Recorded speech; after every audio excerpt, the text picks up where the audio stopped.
하나님의 말씀 마태복음 7장 13절입니다.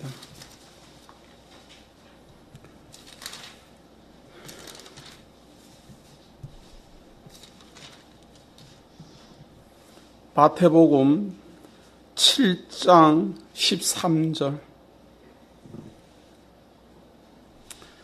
좁은 문으로 들어가라. 멸망으로 인도하는 문은 크고 그 길이 넓어 그리로 들어가는 자가 많고 생명으로 인도하는 문은 좁고 길이 협착하여 찾는 이가 적음이니라. 이제 산상수훈을 지난주에 끝을 맺었습니다. 산상수훈을 끝을 맺고 이제 8장부터 강론을 이제 해야 되는데 조금 이 부분이 중요한 부분이기 때문에 다시 한번 간략히 살피면서 8장으로 진행하고자 그렇게 생각을 합니다. 일단 마태복음 5장 1절부터 시작해서 5장 1절부터 시작해서는 1절부터 시작해서 5장 12절까지의 전체 내용은 요약을 한다면 율법이요 선지자니라. 예수 그리스도가 선언한 것처럼 이것이 율법이요 선지자니라.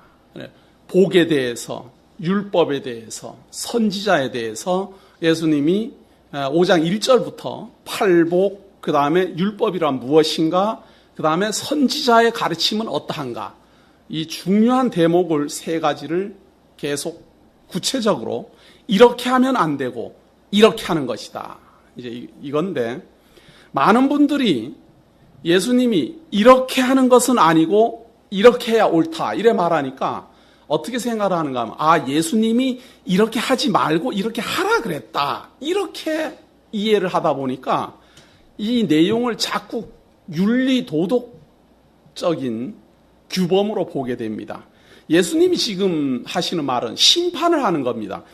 기도를 할 때는 중언부언하지 말고 골방에서 해야 되는데 지금까지 남 앞에서 드러내고 큰 소리로 중언부언했다 이 말이에요. 거기에서 자복해야지. 앞으로 그럼 중언부언하지 않겠습니다. 이거는 나중 이야기예요. 우선 지금 예수님이 하시는 말씀은 기도는 이렇게 하라. 이방인들이 하는 것처럼 중언부언하지 말고 골방에서 조용히 하라. 하나님께서 많은 말을 안 해도 다 알고 계신다. 그 말을 들으면 제가 그동안은 말을 많이 했었군요. 그리고 사람들 앞에서 보라는 듯이 했었군요. 하나님 앞에 저의 잘못을 고백합니다. 이렇게 먼저 하고 먼저 해야 무슨 죄 사함을 받던지 무슨 해결이 될 것 아니에요. 지금 예수님은 심판을 하는데 모든 사람은 심판의 내용으로 보질 않고 교훈의 내용으로 봐버리기 때문에 산상수훈의 진미를 맛보지를 못하는 겁니다. 예를 든다면 율법이라는 것도 그렇습니다. 형제더러 라가라 하는 자는 지옥불에 들어가고, 그 말은 형제라고 라가라고 했느냐? 너희들은 지옥불에 들어가도록 정해졌다. 그 말 아닙니까? 그러면 그동안 형제더러 비난을 하고 욕을 하고 이랬던 사람이라면 그리스도시여 어찌하오리까? 이렇게 나가야지 당연하지. 앞으로는 그럼 형제한테 욕 안 하겠습니다. 이건 나중 문제죠. 지금 예수님이 하는 말은 그렇게 했느냐 이걸 묻는 겁니다. 애통했느냐 온유하냐 이걸 묻는 겁니다. 이걸 물을 때 거기에서 제가 전 그렇게 행했습니다라고 생각한다면 의인이지만 그렇게 행하지 못하였습니다라고 판단이 든다면 죄인이지요. 죄인이면 어찌하오리까? 예수님 그렇다면 저는 어떻게 하면 살겠습니까? 그 다음에 13절입니다. 자, 이것이 율법이요 선지자니라 선언했죠. 그 다음에 좁은 문으로 들어가라. 멸망으로 인도하는 문은 크고 그 길이 넓어 그 길로 들어가는 자가 많고 생명으로 인도하는 문은 좁고 길이 협착하여 찾는 이가 적음이니라. 12절까지 내용 이것이 율법이요 선지자니라 하는데 많은 사람들이 공감을 표했다 하더라도 이 13절부터는 또 공감하지 못해. 왜냐하면 좁은 문으로 들어가라. 멸망으로 인도하는 문은 크고 그 길이 넓어 그리로 들어가는 자가 많고 생명으로 인도하는 문은 좁고 길이 협착하여 찾는 이가 적음이니라. 이건 꼭 할 수 있을 것 같아요. 이것도 할 수 있는 것 같아요. 마치 예수님이 율법이란 이런 것이다. 그러면은 앞으로 그렇게 하겠습니다. 이렇게 생각하듯이 이런 내용도 내가 꼭 할 수 있을 것 같아요. 그러나 우리는 사람은 본능적으로 좁은 문으로 들어가지 않습니다. 사람이 많이 가는 곳으로 가지 사람은 본능적으로 작은 사람이 몰리지 않는 쪽으로는 가지를 않아요. 이런 생각과 이런 본능으로는 예수 그리스도의 진리의 길을 우리는 찾아갈 수 없습니다. 그럼 어떻게 합니까? 그리스도가 부르지 않는 한 우리는 못 찾아갑니다. 여기에서 내가 좁은 문으로 들어가야지, 나는 좁은 문으로 들어갔다, 이렇게 생각하는 걸 인본주의라 그러고, 하나님께서 나로 이 좁은 길 가운데라도 들어오도록 인도해 오셨다, 이걸 신본주의라 그래요. 그러니까 이 내용을 보면서도 우리는 항상 하나님께서 나로 하여금 문을 열어서 인도하지 않으면 우리는 들어갈 수도 없습니다. 이렇게 생각하셔야지, 내가 그러면 문을 열고 찾아가겠습니다, 그렇게 생각하는 것은 내 중심의 생각입니다. 지금 예수님이 하는 말은 좁은 문으로 들어가야 하는데 들어가고 있는가, 그걸 묻는 겁니다. 자, 그 다음입니다. 거짓 선지자들을 삼가라. 양의 옷을 입고 너희에게 나아오나 속에는 노략질하는 일이라. 자, 거짓 선지자를 구분하는데요, 거짓 선지자를 어떻게 구분하는가 하면 그의 열매를 보고 판단하라, 이겁니다. 그의 열매를 보고 판단하라 그러는데 무슨 열매입니까? 예수님 여기서 가시나무는 가시나무의 열매를 맺고 감람나무는 감람나무의 열매를 맺는다, 그렇게 했는데 우리가 볼 때 참 선지자의 열매인지 거짓 선지자의 열매인지 우리가 어떻게 알겠느냐, 그 말이에요. 이 비유를 하기는 가시나무에서는 가시나무의 열매, 감람나무에서는 감람나무의 열매가 열린다 그랬는데 우리가 이것이 진짜 참 선지자의 말인지 이것이 거짓 선지자의 말인지 우리는 알 수 없어요. 그러니 우리가 판단할 수 없는 겁니다. 그런데 마치 나는 참 선지자를 판단했다라고 착각하는 사람, 자기가. 그렇지 않아요. 참 선지자도, 참 선지자 되시는 분은 생명나무의 실과를 열매 맺는 것은 물론이고 그 생명나무의 실과가 무엇인지를 알려줍니다. 그래야 우리가 알 거 아니에요? 우리가 어떻게 참 선지자인지 거짓 선지자인지 압니까? 그래서 참 선지자가 알려주어서 깨닫게 하지 않으면 우리는 알 수 없습니다. 지금 예수님께서 여기서 하는 것은 하나의 약속이기도 합니다. 율법을 행했느냐? 못 행했습니다. 내가 행해주마. 선지자의 가르침대로 기도했느냐? 못했습니다. 내가 이루어주마. 좁은 길로 들어갔느냐? 못 들어갔습니다. 내가 인도하마. 거짓 선지자와 참 선지자를 구분할 줄 아느냐? 모르겠습니다. 내가 알려주마. 이것이 그리스도입니다. 자, 그 다음에 그날에 22절입니다. 22절. 그날에 많은 사람이 나더러 이르되 주여 주여 우리가 주의 이름으로 선지자 노릇하며 주의 이름으로 귀신을 쫓아내며 주의 이름으로 많은 권능을 행치 아니하였나이까 하리니 그때에 내가 저희에게 밝히 말하되 내가 너희를 도무지 알지 못하니 불법을 행하는 자들아 내게서 떠나가라 하리라. 불법이라는 말은 하나님의 뜻대로가 아닌 행동들이에요. 그런데 하나님의 뜻대로가 아닌 행동들 중에 크게 차지하는 게 뭔가 하면 주의 이름으로, 그러니까 하나님의 이름으로 선지자 노릇하며 하나님의 이름으로 권능을 행하며 하나님의 이름으로 귀신을 쫓아내며 행동했다, 그 말이에요. 그것을 불법이라 그런다, 그 말이에요. 왜 그럴까? 아니, 왜 예수님의 이름으로 귀신을 쫓아내는 것을 불법이라 그럴까? 왜 예수님의 이름으로 권능을 행하는 것을 불법이라 그럴까? 왜 내가 예수님의 이름으로 선지자 노릇하는 걸 불법이라 그럴까? 그리스도가 이루실 것이니까 그렇습니다. 귀신을 쫓아내는 것은 메시아의 권능이요. 권능을 행함으로 말미암아 소경의 눈을 뜨고 절름발이를 일어서게 하고 앉은 병이를 일어서게 하는 것은 메시아의 권능이지 사람의 권능이 아닙니다. 그런데도 왜 그걸 불법이라 할까? 일으키지도 못하면서 일으킨다라고 하니까. 그냥 주의 이름으로 외쳐대기는 외쳐대지만 사실은 이루어지지도 않으면서 이루어진다고 하니까 불법이다. 사기다 그러면 사기.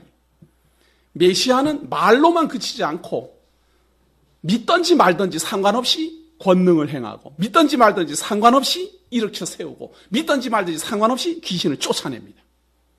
그것을 지금 8장부터 보여줄 겁니다. 그러나 많은 사람들은 이런 예수님의 이름을 빙자해서 자기가 무슨 권능을 행하는 것처럼 혹은 귀신을 쫓아내는 것처럼 무슨 선지자인 것처럼 전부 다 불법입니다. 우리는 선지자도 될 수 없으며 메시아와 같은 권능을 행할 수도 없으며 귀신을 쫓아낼 수도 없습니다. 다만 그리스도께서 귀신을 쫓아내 주시면 구원함이 이르고 그리스도께서 권능을 행해 주시면 살아나고 그리스도께서 선지자로서 나를 인도해 주시면 생명의 길로 들어설 수 있습니다. 이것이 우리들의 위치입니다. 괜히 예수님 흉내 낸다고 예수님처럼 행한다고 다 하는 것들은 전부 불법입니다. 자, 그러므로 24절입니다. 이 예가 중요해요.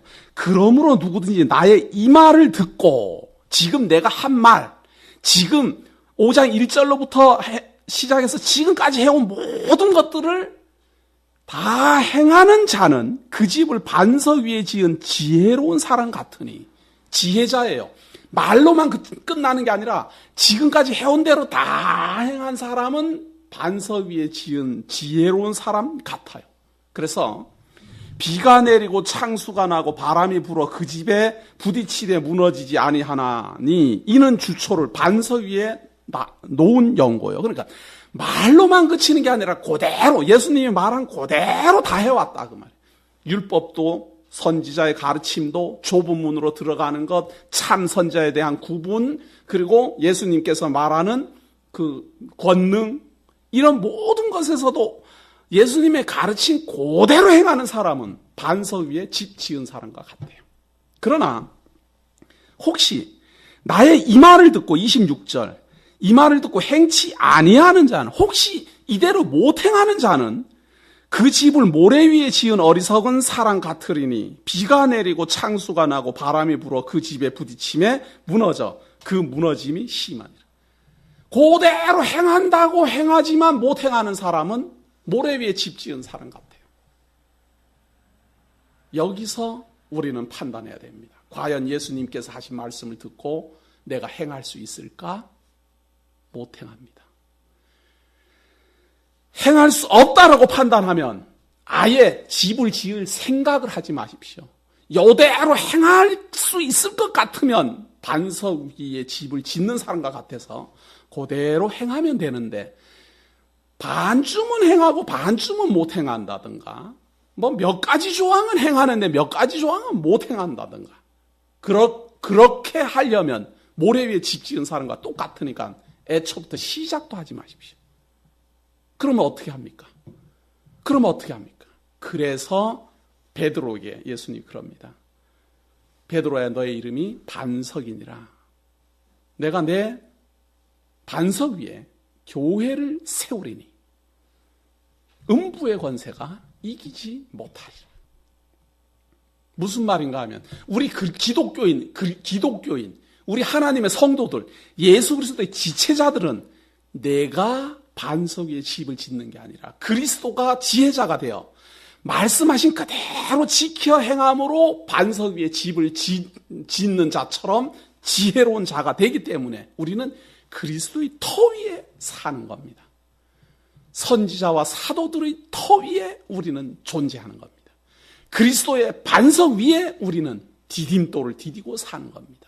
내 의나 내 행동이나 내 어떤 의로 바로 서는 게 아닙니다. 그런데 이 내용을 우리가 어려서부터 윤리 도덕적인 규범으로 이해하고 보다 보니까 자꾸만 반석 위에 집을 짓는 자가 되라 이렇게 배워갖고 우리가 이대로 행하려고 자꾸 하다 보니 자꾸만 위선자가 되는 거예요. 하지도 못하면서 하고. 하지도 못하면서 하는 척하고. 우리들의 고백은 이제 바로 뒤에 나오는 문둥병자, 백부장, 장모, 그 다음에 귀신 들린 사람, 이 사람들의 모습처럼 우리는 예수 그리스도를 영접해야 됩니다. 자, 28절 보세요. 예수께서 이 말씀을 마치시며 무리들이 그 가르치심에 놀래니 이는 그가 그 가르치시는 것이 권세 있는 자와 같고 저희 서기관들과 같지 아니함이라. 이 구절도 아주 중요한 내용입니다. 서기관과 다르다 이 말은 무슨 말인가 하면 서기관들이 가르치는 것은 이렇게 행하면 안 됩니다. 이렇게 행하십시오. 하나님을 믿는 사람은 기도는 이렇게 하십시오. 하나님 믿는 사람은 연보는 이렇게 하십시오. 이렇게 가르치는 게 서기관들의 가르침이잖아요. 권세 있는 자는 형제들을 나가라 했느냐? 지옥불에 들어간다. 오른손이 잘못했느냐? 오른손 잘라버려라. 이런 걸 권세 있다. 심판한다 이 말이에요. 심판. 기도를 중언부언 했느냐? 골방에서 해야 되는데 너희들 잘못했다. 구제할 때 남들에게 다 보라는 듯이 했느냐? 그것을 잘못했다. 숨어서 오른손이 하는 것을 왼손이 모르게 해야 되는데 잘못했다. 이런 걸 권세 있다. 그렇게 말하는 겁니다. 그러나 그냥 가르침, 그냥 교훈 이런 정도는 권세가 아니고 그냥 교훈이잖아요. 그러나 지금 예수님이 하는 말은 심판이에요. 옳고 그름 분명히 가르는 겁니다. 거짓 선지자와 참 선지자, 지혜자와 미련한 자 이렇게 딱딱 구분을 하는 겁니다. 여기에서 우리는 미련한 자의 놓여있음을 고백할 줄 알아야 되지 지혜로운 자 쪽에 내가 서 있다라고 착각하면 안 돼요. 그러면 메시아가 필요가 없지요. 예수님이 하신 말씀 그대로 내가 행해서 할 수 있을 것 같으면 메시아가 무슨 필요 있습니까? 행할 수 없으니까 그리스도여든 나를 살릴 수 있습니다. 이렇게 고백을 하는 거예요. 복 있는 자도 아닙니다. 율법 아래 저는 죽을 죄인입니다. 참 선지자의 가르침도 몰랐습니다. 좁은 길도 몰랐습니다. 그러나 그리스도시여든 저를 살려내실 수 있습니다. 8장 1절입니다. 자, 이 말씀을 마치고 내려오는데요. 이런 걸 뭐라 그러는가 하면 이론과 실제 이렇게 말해요. 지금 산상수훈은 이론이었어요. 예수님이 말로만 했다 그래요. 말로만 했고 행동이 아직 없었어요. 이제부터는 행동이 나오는 겁니다. 말로만 그치는 게 아니라 이제부터는 행동이 나오기 시작합니다. 주의 이름으로, 하나님의 이름으로, 메시아의 이름으로 권능을 행하는 행동이 나옵니다. 그 실제 8장 1절 예수께서 산에서 내려오시니 허다한 무리가 좇으니라. 한 문둥병자가 나와 절하고 가로되 주여 원하시면 저를 깨끗게 하실 수 있나이다. 문둥병자는 제가 지난주에도 강조한 것처럼 머리끝부터 발끝까지 전신을 다 병든 사람을 의미합니다. 이 문둥병의 특징이 그렇습니다. 어떤 부분이 아픈 게 아니라 머리카락 끝부터 발끝까지 다 아픈 겁니다. 이렇게 완전히 병든 사람은 저주 아래 놓였다. 저주 아래 이렇게 놓인 이 사람은 예수님 앞에 나오면 단 한 조항도 복 있는 대열에 들어가지도 못하며 율법의 요구에 응하지도 못하며 선지자의 가르침에 단 한 조항도 지켜내지 못합니다. 아무것도 할 수 있는 게 없는 사람이에요. 이 문둥병자는 심지어 어느 정도인가 하면 자기가 아무것도 할 수 없는 정도로 무능한 거는 너무도 당연하지만 다른 사람을 부정하게도 하는 그 죄악성이 있어요. 이 더러움을 가지고 규례가 그래요. 율법의 규례가. 문둥병자가 성한 사람을 만지면 그 성한 사람이 부정해져요. 이 문둥병자가 무슨 그릇을 만졌어요? 그러고 났어요. 이 그릇을 성한 사람이 만지면 그 성한 사람이 부정을 타요. 그렇기 때문에 이 문둥병이 걸리면 진 바깥에 내쫓습니다. 사람들이 있는 곳에 못 살게 해요. 그래서 사람들이 살지 않는 완전 마을 바깥에다가 완전히 쫓아냅니다. 거기다 살고 혹시나 성한 사람이 가까이 오면 소리쳐야 돼요. 나는 죄인입니다. 오지 마십시오. 만약 안 그러면 돌 맞습니다. 만약에 성한 사람이 뭣도 모르고 문둥병자니도 모르고 가까이 갔다. 그래서 그 사람을 만졌다. 그러면 문둥병자는 남에게 부정타도록 했기 때문에 돌 맞아 죽는 사람입니다. 그래서 철저하게 인생의 끝자락에 있는 사람이 바로 이 문둥병자입니다. 모든 사람에게 부정타는 모습을 가지고 있고, 모든 사람에게 쫓겨나 있고, 병은 머리끝부터 발끝까지 나 있고, 아무것도 자기 스스로 할 수 있는 것이 없는 문둥병자가 그리스도 앞에 지금 서 있는 겁니다. 바로 이것이 산상수훈을 가르치시고 내려오면서 가장 처음에 만난 사람입니다. 예수님이 말씀하신 대로 내가 한 이 말대로 행하는 사람은 지혜 있는 사람과 같으니, 문둥병자는 예수님이 한 말대로 아무것도 행할 수 없으니 어떻게 하면 좋겠습니까? 그런데 이 사람의 고백을 보십시오. 한 문둥병자가 나와 절하고 가로되 주여 원하시면 저를 깨끗게 하실 수 있나이다 하거늘, 당신은 메시아니까 메시아가 원하시면 나를 깨끗게 할 수 있습니다. 인생이 바뀌고 죄된 몸이 거룩하게 되고 사람들에게서 쫓겨났던 모든 것이 전화위복됩니다. 그리스도시여 당신이 원하시면 하실 수 있습니다. 나는 할 수 없는데, 나는 아무것도 행할 수 없는데, 나는 예수님께서 말씀하신 것 아무것도 행할 수 없는 사람이지만 당신이 나를 살려내고자 원한다면 저는 살 수 있습니다. 이것이 바로 성도입니다. 우리가 예수를 믿는다라고 말을 했을 때 문둥병자와 같은 믿음입니다. 저는 하나님 앞에서 죄인입니다. 저는 하나님 앞에서 하나님의 법대로 행하지 못했고 사망의 권세 아래 죽었고 육신의 종로로 타고 사는 사람입니다. 그러나 메시아가 원하시면 나도 변화시켜 주실 수 있습니다. 이것이 우리들의 고백이어야 됩니다. 그렇게 믿을 때 메시아다운 메시아로 믿는 겁니다. 그냥 예수 그리스도 믿습니다. 이거는 그냥 이름만 듣고 아는 거예요.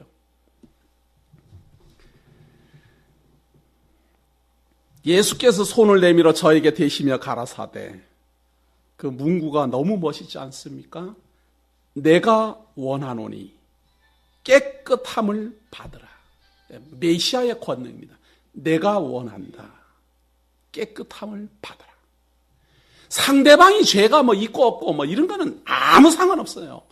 문둥병 아니라 세상 없는 죄인이라도 메시아는 내가 원하노니 깨끗함을 받으라. 그걸로 깨끗해지는 거예요. 예수님의 말씀대로 행했느냐 안 행했느냐 이런 것은 의로워지려고 생각하는 사람이 생각하는 문제고, 우리같이 죄인으로 고백한 사람은 주여 원하시면 저를 깨끗게 하실 수 있습니다. 예수님은 내가 원하노니 깨끗함을 받으라. 이것이 전적 하나님의 주권, 불가항력적 은총이라고 말합니다. 예수님께서 나에게 은총을 주신다면 저는 거부할 수 없습니다. 예수께서 이르시되 상가 아무에게도 이르지 말고 다만 가서 제사장에게 내 몸을 보이고 모세의 명한 예물을 드려 저에게 증가하라 하시니라.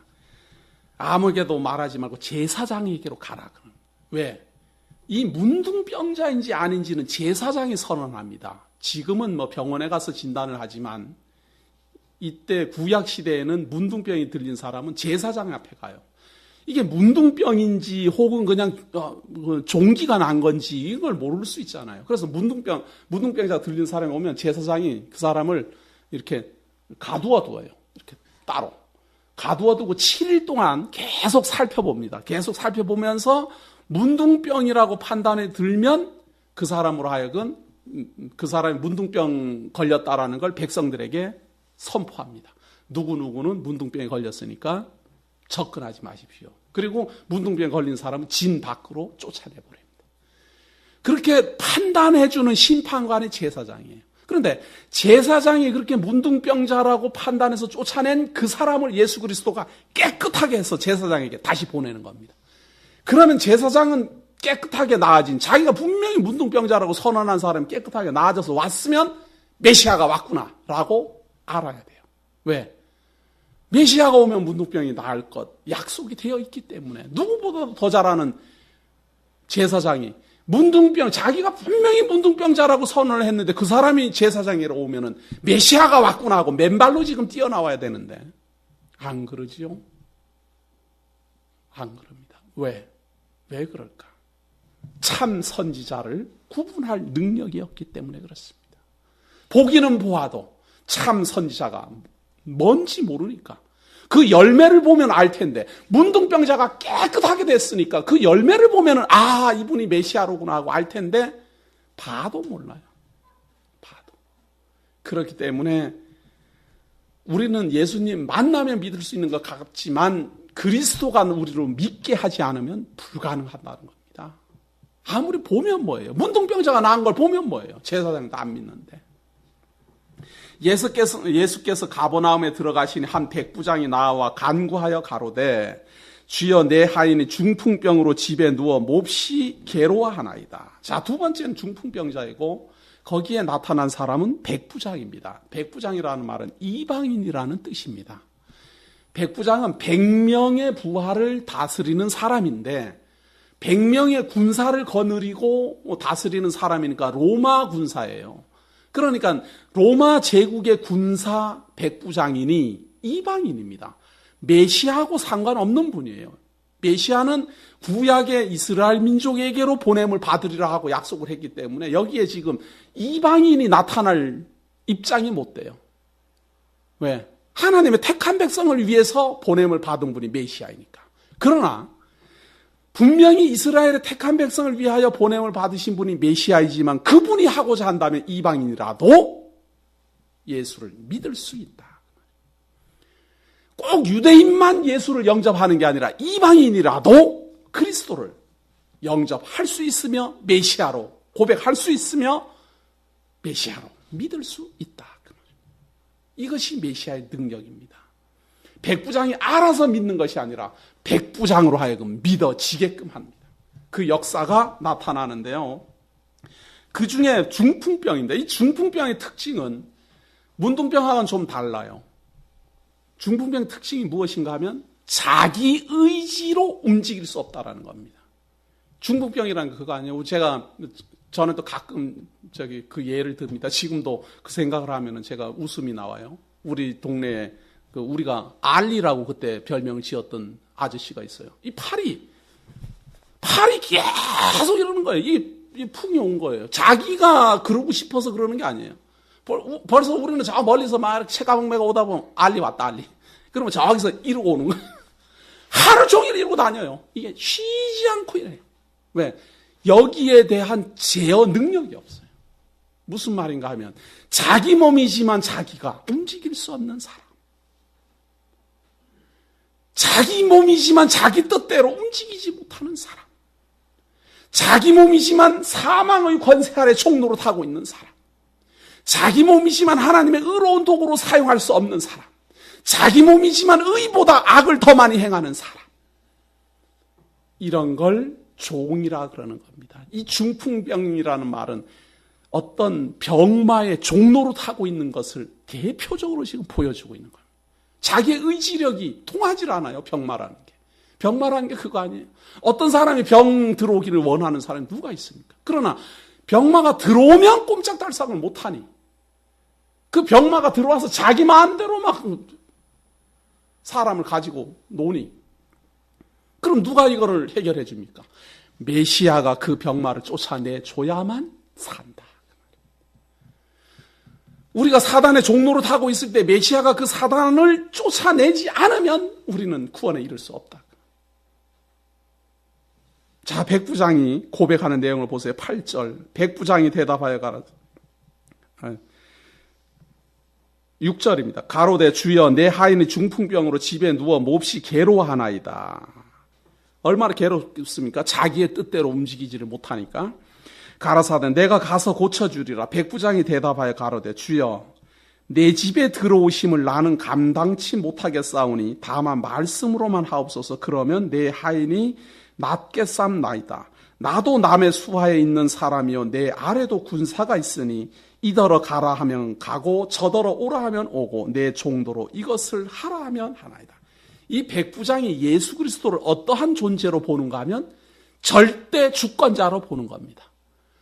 저도 제 밑에 하인들이 있습니다. 그 하인들은 가라 그러면 가고 오라 그러면 옵니다. 그것처럼 이 중풍병이라도 이 중풍병은 내가 다 다스릴 수 없는 거지만 메시아는 이 모든 병마의 주권자입니다.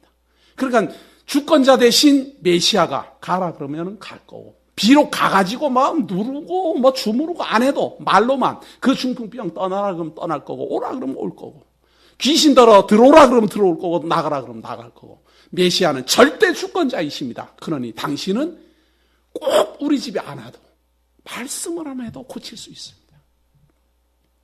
메시아를 볼 때 이런 걸 볼 줄 알아야 돼요. 절대 주권자이신 메시아시여, 나는 할 수 없으나 당신은 하실 수 있습니다.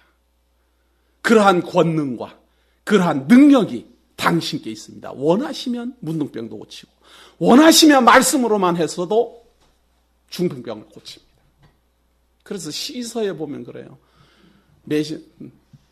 주께서는 말씀으로만 행하여 전달하여 모든 일을 이루시고, 예수님이 땅이 있으라 바다가 있으라 말씀으로만 행하면 그대로 이루어진다. 그것처럼 절대 주권자의 능력은 중풍병이 떠나라 그러면 말씀으로 떠나는 거예요.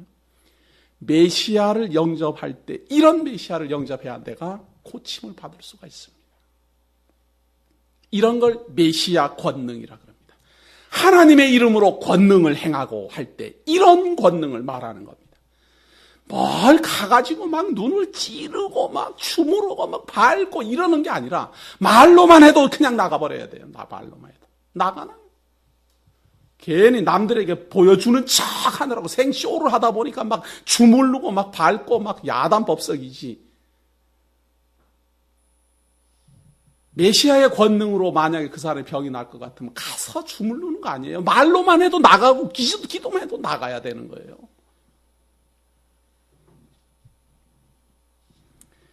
예수께서 들으시고 기이 여겨 좇는 자들에게 이르시되 내가 진실로 너희에게 이르노니 이스라엘 중 아무에게서도 이만한 믿음을 만나보지 못하였노라. 또 너희에게 이르노니 동서로부터 많은 사람이 이르러 아브라함과 이삭과 야곱과 함께 천국에 앉으려니와 나라의 본 자손들은 바깥 어두운 데 쫓겨나 거기서 슬피 울며 이를 갈미 있으리라. 이 백부장의 출현은 바로 이 말씀을 하기 위한 겁니다. 무엇? 이방인의 구원.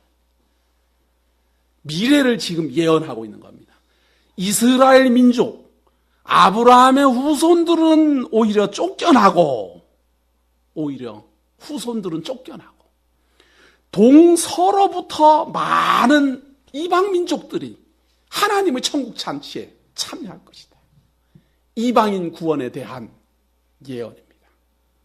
이방인들을 어떻게 구원합니까? 예수님 직접 이방 지역에 안 가도 돼요. 말씀만 전하면 돼요. 그래서 예수 그리스도의 말씀이 대구 장로교로 오면 대구 장로에서 중생하여 거듭나고 메시아를 믿고 하나님 나라에 들어갈 수 있는 하나님의 백성들이 나타난다 그 말. 그리고 나타났고 2000년 동안이나 예수님이 직접 안 와도 예수님의 말씀만 가면 고침받을 사람은 고침받고 사단의 종에서 벗어날 사람 사단의 종에서 벗어나고 음부의 권세에서 이겨낼 사람 이겨내고. 이것이 메시아 권능입니다. 우리가 예수님 만난 적도 없고 예수님 저 손 한번 만져준 적도 없습니다. 그런데도 불구하고 우리가 왜 중생하여 거듭났을까? 예수 그리스도의 말씀의 능력, 이런 걸 말씀의 운동력이라 그래요. 말씀은 살았고 우리의 심령 골수를 쪼갠다. 무엇이 와서 그러는 게 아니라 그리스도의 말씀의 능력이 우리를 그렇게 변화시키는 겁니다. 이것이 메시아 권능입니다. 2000년 전의 예언입니다. 백부장이 당신께서는 말로만 가라 그러면 가고 오라 그러면 오고 그럽니다. 직접 중풍병자 안 만나도 됩니다. 그 말은. 마찬가지예요. 지금. 대구 장로교의 강사창 목사 예수님이 직접 안 와도 됩니다. 예수님께서 믿으라 그러면 믿는 것이고 깨달으라 그러면 깨닫는 것이고 중생하라 그러면 중생하는 것이지. 예수님이 꼭 와서 만나고 만지고 그렇게 믿는 거예요. 이것이 메시아의 권능이고 이 권능은 예수 그리스도가 이 땅에 오신 때로부터 지금까지 계속해서 진행되고 있고 또 예언한 그대로 이방 민족들이 동서로부터 많은 사람이 이르러 아브라함과 이삭과 야곱과 함께 천국에 앉으려니와. 동서로부터라는 말은 많은 이스라엘이 아닌 이방 민족들이 와서 하나님의 천국 자리에 앉을 것을 예언합니다. 그런데 이 예언 그대로 우리가 예수를 그리스도라 고백합니다. 자, 그 다음에 세 번째입니다. 예수께서 베드로의 집에 들어가서 그의 장모가 열병으로 앓아 누운 것을 보시고 그의 손을 만지시니 열병이 떠나가고 여인이 일어나서 예수께 수종들더라.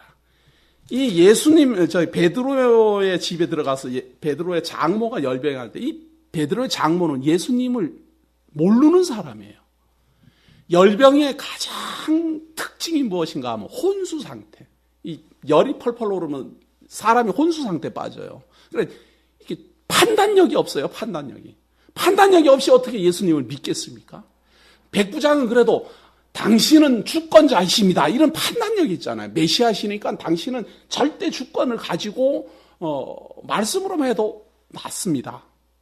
문둥병자도 마찬가지잖아요. 당신은 메시아니까 당신이 원하시면 내 병도 깨끗이 하실 수 있습니다. 이런 판단력이 있는데 이 장모는 판단력이 없어요. 열병이 들려갖고 열은 펄펄 나는데 막 혼수 상태에 빠져갖고 사람을 분간을 못하는 거죠.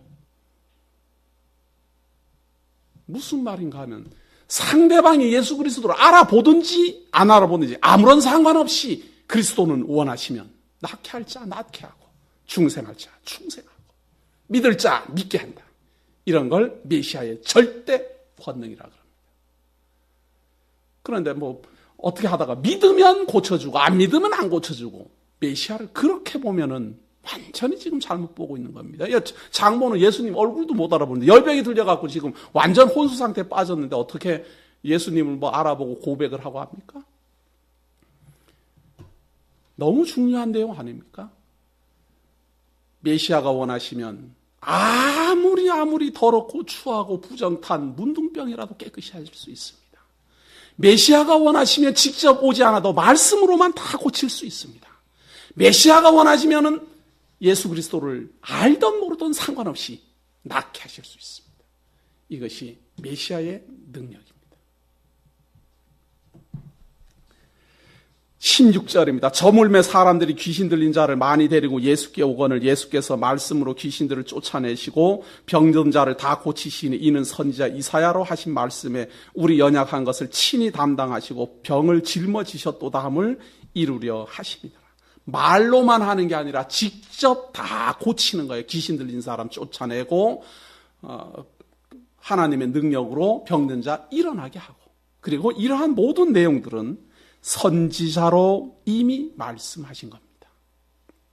자, 이렇게 병을 다 고치고 한 가지 중요한 내용을 선언합니다. 과연 이 병을 고치고 있는 우리는 하나님의 아들인 걸 알아요. 그러나 지금 이 마태복음은 아직 예수님이 십자가에 달리기도 전이잖아요. 지금 예수라는 분이 이 갈릴리 나사렛에서 나타난 거예요. 나타나서 막 병을 고치고 막 하니까 사람들이 저 사람이 누군가 그래서 몰려온 겁니다.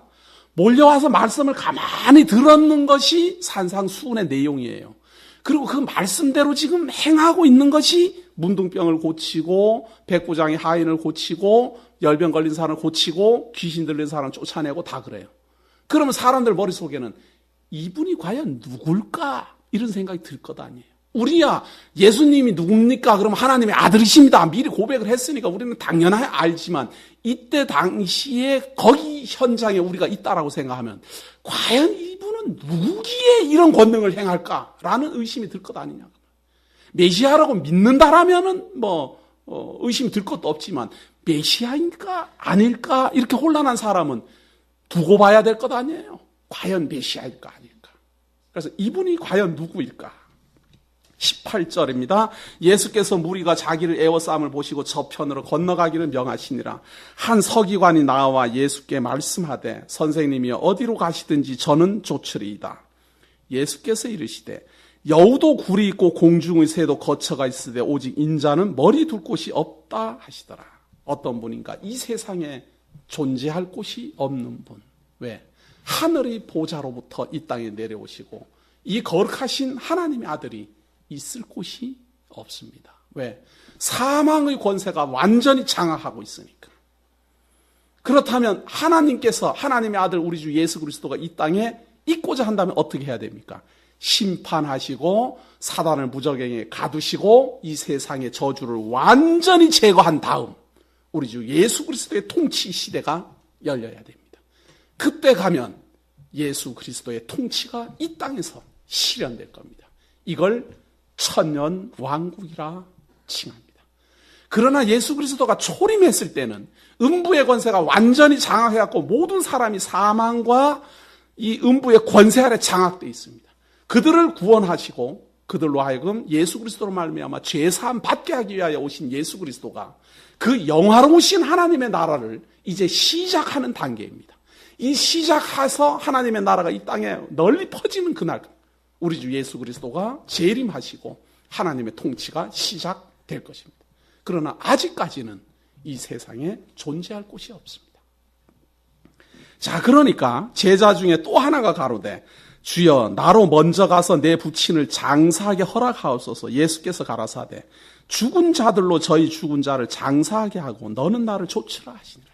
성경은 중생하여 거듭나지 않은 사람을 죽은 자라 그럽니다. 그러니까 죽은 자로 하여금 죽은 자를 장사하게 하고, 이 말은 중생하여 거듭나지 않은 사람으로 하여금 중생하여 거듭나지 않은 사람을 장사하게 하고, 예수로 말미암아 이제 중생하여 거듭난 너는 나를 따라와야 된다 그 말이에요. 앞에 따라오려고 하는 사람은 나는 어디 있을 데도 없으니까 따라오지 마라 그러고, 이 제자는 간다고 그러는데도 가지 못하게 하고, 이런 걸 주권이라 그럽니다. 우리가 믿으려면 믿고 우리가 안 믿으려면 안 믿는 게 아니라 예수님께서 가려고 하는 사람은 붙잡아 드리기도 하고 안 가려고 하는 사람 보내기도 합니다. 이것이 그리스도의 주권입니다. 자, 이분이 자기의 모습을 고백하게 하는데요. 23절 배에 오르심에 제자들이 쫓았더니 바다에 큰 놀이 일어나 물결이 배에 덮이게 되었을 때 예수는 주무시는지라. 그 제자들이 나와 깨우며 가로되 주여 구원하소서 우리가 죽겠나이다. 예수께서 이르시되 어찌하여 무서워하느냐 믿음이 적은 자들 하시고 곧 일어나사 바람과 바다를 꾸짖으시는데 아주 잔잔하게 되거늘 그 사람들이 기이 여겨 가로되 이 어떠한 사람이기에 바람과 바다도 순종하는가 하더라. 이 제자들하고 배를 타고 가는데 풍랑이 일으니까 막 야단났어요. 그러니까 예수님이 믿음이 적은 자들을 어찌하여 무서워하느냐. 여기서 믿음이 적은 자들아, 이 말은 믿음이 있기는 있는데 작다 이런 말이 아니라 믿음이 없다 그 말이에요. 메시아와 함께 있는데도 불구하고 풍랑이 더 무서운 거예요. 메시아가 보호하고 있는데도 불구하고 풍랑이 일어나는 게 더 무서운 거예요. 메시아가 우리와 함께 하고 있는데도 사망의 권세가 더 무서운 거예요. 이것이 우리들의 본 모습입니다. 그런데 이 메시아가 바람과 바다를 잔잔하게 하니까 이 자연을 다 통치하는 거 아니에요? 자연을 통치하는 주권자임을 보여주니까 거기에 같이 있던 제자들이 뭐라고 하는가 하면 이 어떠한 사람이기에 바람과 바다도 순종하는 거 아니라 어떤 사람이냐, 도대체 어떤 인물이냐, 이제 이런 이야기. 메시아인 줄 아직 제자들도 모르는 거예요. 병도 고치고 백부장의 그 표적도 보여주고 문둥병도 고치고 장모도 고치고 귀신을 쫓아내고 다 하는데도 아직 제자들도 메시아인 줄 몰라요.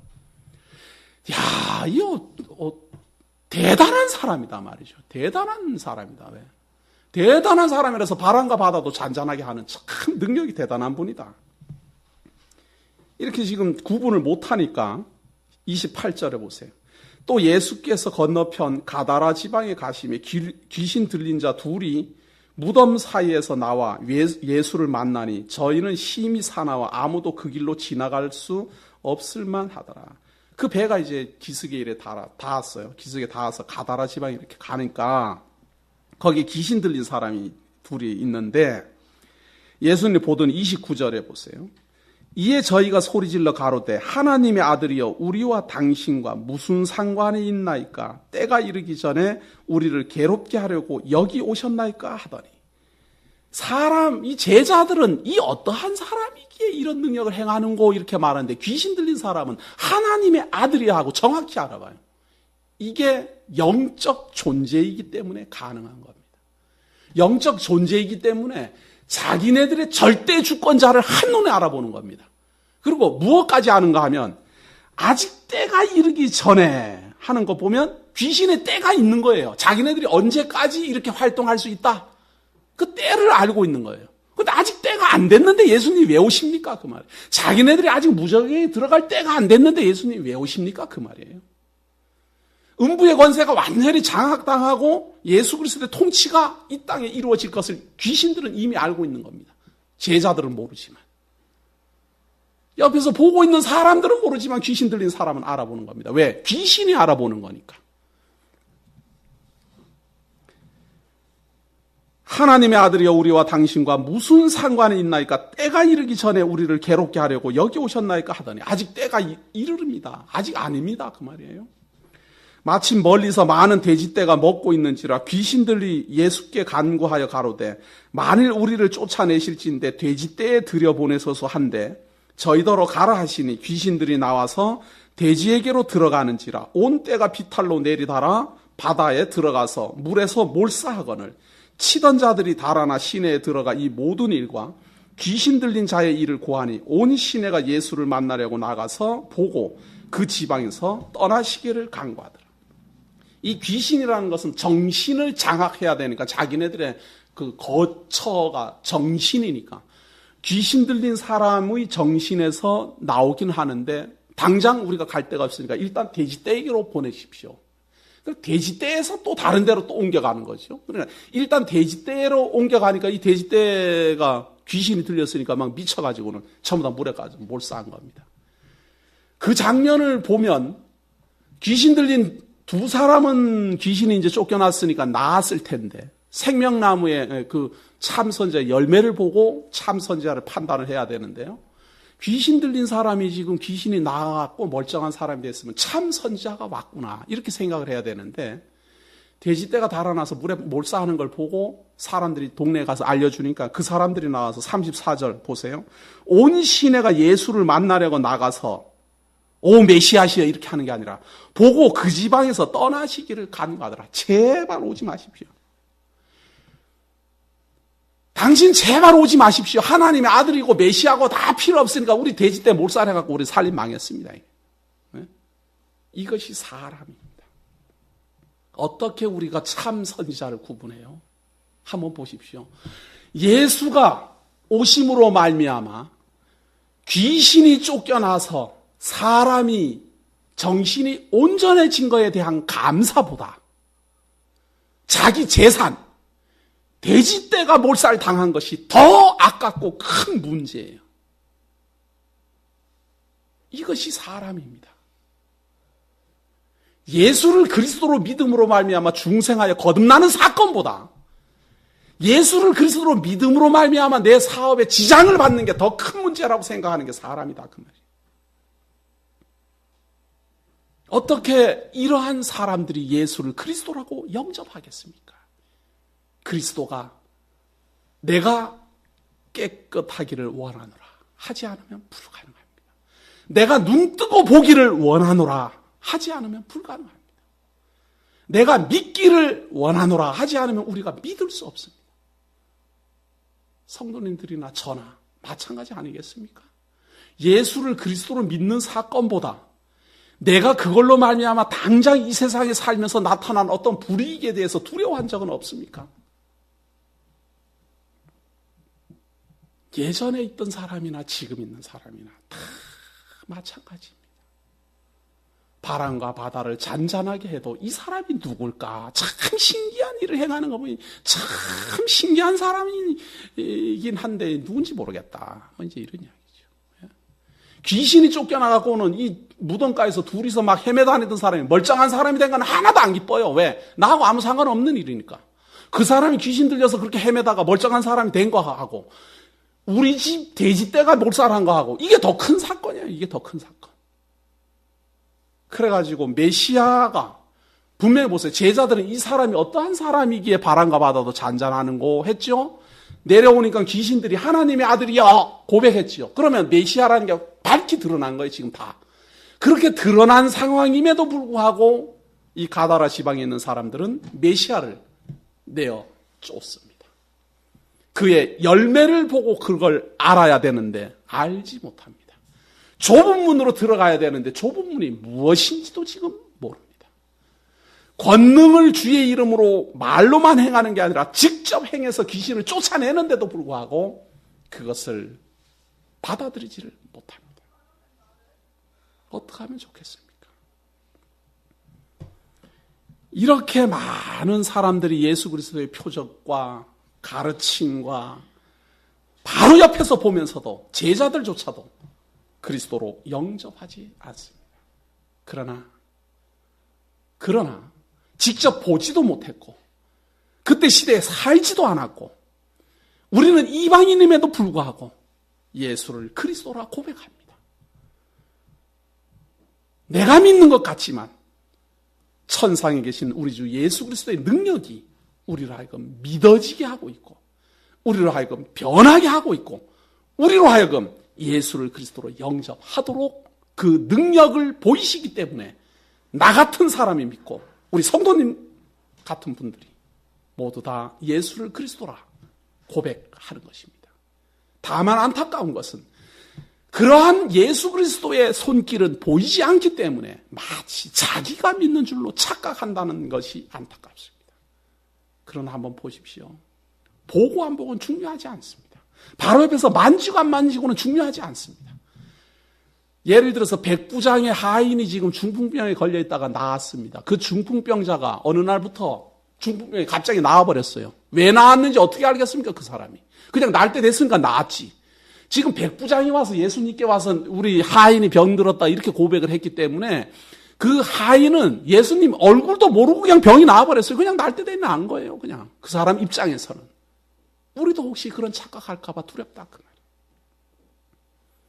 베드로의 장모도 마찬가지예요. 예수님이 누군지 알지도 못했어요. 열병에 걸려갖고 지금 혼수 상태에 빠졌는데 예수 그리스도가 와서 낫게 한 겁니다. 이 예수 그리스도가 어떠한 분인지도 모르는 사이에 나았으니까 날 때 됐으니까 나았겠지. 이렇게 생각할 수 있다 그 말이에요. 혹시 우리가 그런 착각에 빠져 있는 건 아닐까? 하나님 우편에 앉아 계신 우리 주 예수 그리스도가 지금도 성령을 통하여 우리를 중생하여 거듭나게 하고 하나님의 말씀을 들을 수 있는 들을 귀 주시고 깨달을 수 있는 지혜를 주셨기 때문에 우리가 깨닫고 보고 확인하고 믿는다라는 사실 다시 한번 새겨보시길 바라면서 오늘 수요 강의 여기까지 마칩니다. 기도하겠습니다. 하나님께서 우리 주 예수를 그리스도로 보내시사 그분을 통하여 우리로 하여금 중생하여 거듭나게 하시고 하나님의 택한 백성으로서 죄사함 받게 하시며 음부의 권세에 벗어나게 하시사 하나님의 성도라 칭함을 있게 하셨으니 감사함을 드립니다. 하나님, 그러나 우리는 때때로 이 세상살이의 욕심 때문에 예수 그리스도에 대한 원망을 하나님에게 대한 원망을 쏟아낼 때가 너무도 많습니다. 음부의 권세 아래서 두렵고 떨릴 때가 너무도 많고 내일 닥쳐올 걱정 때문에 오늘 하나님에 대한 원망과 불신이 가득할 때도 많습니다. 그러나 메시아시여 원하시면 우리를 구원하실 수 있사오며 원하시면 우리를 인도할 수 있사오며 원하시면 우리로 일어서게 하실 수 있습니다. 우리는 그것을 믿고 의지하며 예수 그리스도의 권능 아래 성도라 부름을 입었습니다. 처음부터 우리를 부르사 예수를 그리스도로 믿게 하신 하나님, 이제 그리스도 안에서 용기 있는 복음의 맹장으로까지 성장하게 하옵소서. 오늘도 함께 하시는 은혜 감사드리오며 예수님 이름으로 기도드립니다.